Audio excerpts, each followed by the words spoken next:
ever since the first time you opened up my world.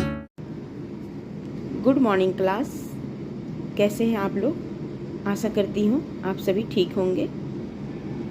पिछले class में हमने पढ़ा था शब्दों की परिभाषा के बारे में, तो उम्मीद करती हूँ कि आपको शब्दों की परिभाषा समझ में आ गई होगी। शब्द की परिभाषा बिल्कुल साधारण है।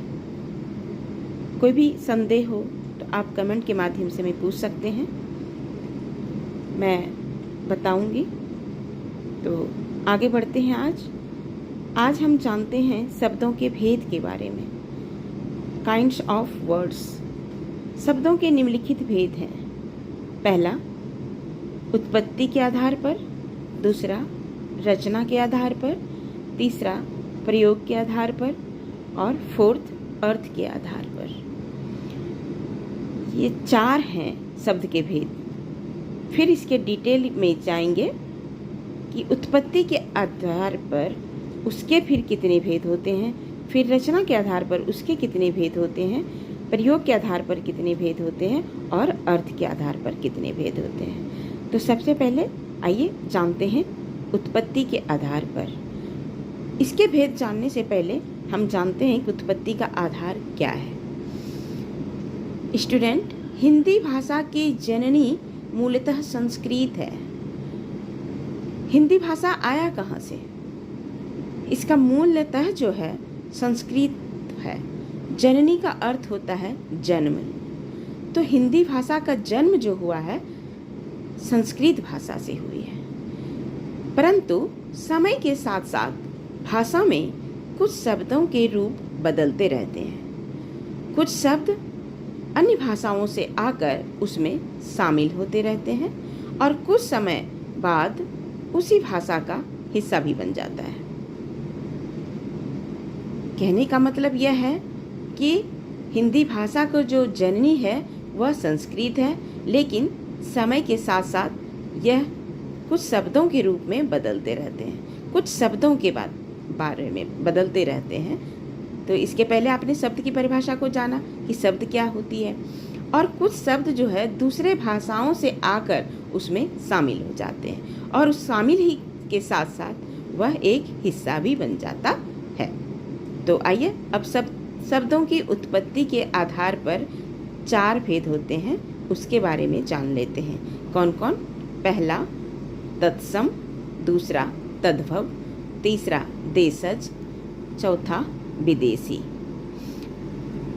तो तत्सम के बारे में जानते हैं कि तत्सम शब्द क्या है। जो संस्कृत भाषा से ज्यों के त्यों हिंदी भाषा में आ गए हैं और वह भाषा प्रयोग आने लगा है, वे तत्सम शब्द कहलाते हैं। जैसे कह रहा है कि संस्कृत भाषा के शब्द जो हिंदी में जो बिना चेंज हुए, बिना परिवर्तन किए प्रयुक्त होते हैं, वे तत्सम शब्द कहलाते हैं।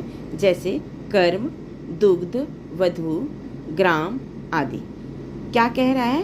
तत्सम क्या होता है? जो संस्कृत भाषा में ज्यों का त्यों हिंदी भाषा में आ गया है। कर्म क्या है? संस्कृत भाषा है, शब्द है। कर्म का अर्थ क्या होता है? काम। दुग्ध क्या है? संस्कृत शब्द है। दुग्ध मतलब दूध। वधु मतलब बहू और ग्राम मतलब गांव। तो ये शब्द है सारे तत्सम हैं, लेकिन ये ज्यों के त्यों हिंदी भाषा में भी लोग प्रयोग करते हैं। अक्सर ऐसा आपने सुना होगा, मुंह से बोलते हैं लोग, अच्छा कर्म कीजिए। तो क्या बोले? संस्कृत शब्द आया ना, कर्म क्या है? तत्सम। तो उसको हिंदी में भाषा में प्रयोग कर दिया ना, यही चीज है तत्सम शब्द। जो शब्द संस्कृत भाषा के ज्यों के त्यों हिंदी भाषा में प्रयोग आने लगा है, उसे हम तत्सम शब्द कहते हैं। बहुत है ऐसे वर्ड्स, जैसे नव मतलब नया, श्वेत मतलब सफेद, इसी तरह इत्यादि। आइए अब दूसरा तद्भव शब्द। वे शब्द जो संस्कृत शब्दों से बदलकर हिंदी में प्रचलित हुए हैं। क्या कह रहा है? जो संस्कृत भाषा है वो हिंदी में बिना परिवर्तन किए हुए प्रचलित है, प्रयुक्त हो रहे हैं, इसे हम तद्भव शब्द कहते हैं। जैसे काम, उसी का हिंदी है। आप देखिए ऊपर में आपने तत्सम पढ़ा, संस्कृत वर्ड शब्द आ गया और उसका हिंदी जो है तद्भव हिंदी आ गया। वे जैसे काम, दूध, बहू, गांव, क्या कहते हैं, सर्प जैसे सांप, गांव, काम, सफ़ेद, नया, ये सब क्या है? ये सब तद्भव शब्द कहलाते हैं। तो आपने देखा, आशा करती हूँ समझ में आ रही होगी आपको। चलिए नेक्स्ट पढ़ते हैं। देशज शब्द। देशज शब्द किसे कहते हैं? हमारे देश में अनेक भाषाएं तथा बोलियां हैं। क्या कह रहा है? हमारे देश में अनेक भाषाएं और बोलियां हैं। वे शब्द जो क्षेत्रीय प्रभाव से निर्माण होकर प्रचलित होता है उसे हम देशज शब्द कहते हैं। जैसे लोटा, खटिया, थैला, जूता, गाड़ी, रोटी। नेक्स्ट एंड लास्ट, सबसे अंतिम कह रहा है विदेशी शब्द। विदेश का मतलब क्या होता है? विदेशी का मतलब यह होता है कि जो इंडिया के लोग, जो भारत के लोग होते हैं, वो अक्सर दूसरे देश में जाकर बस जाते हैं, तो उसे हम विदेश कहते हैं। साधारण दूसरे शब्दों में ऐसे समझिए कि दूसरे शब्दों में हम यह कह सकते हैं कि जो भाषा स्वदेश में नहीं बोली जाती है, स्वदेश मतलब अपने देश में नहीं बोली जाती है, वह क्या है? विदेशी भाषा। जैसे कोरियाई, मद्रासी, तमिल, रूसी वगैरह वगैरह, जितने भी, पंजाबी, ये सब की अपनी अपनी भाषा होती है और वह दूसरे देश से लाके इंडिया में, अगर भारत में रहते हैं तो वह प्रचलित हो जाता है, उसे हम विदेशी कहते हैं। जैसे हिंदी में अनेक शब्द उर्दू, अंग्रेजी, अरबी, पुर्तगाली आदि अन्य भाषाओं से आए हैं, जो उन्हें विदेशी शब्द कहते हैं। जैसे मोटर, टेलीफोन, रेडियो, बेगम, कलई, जहाज, टैक्सी वगैरह वगैरह, ये सारे विदेशी शब्द कहते हैं।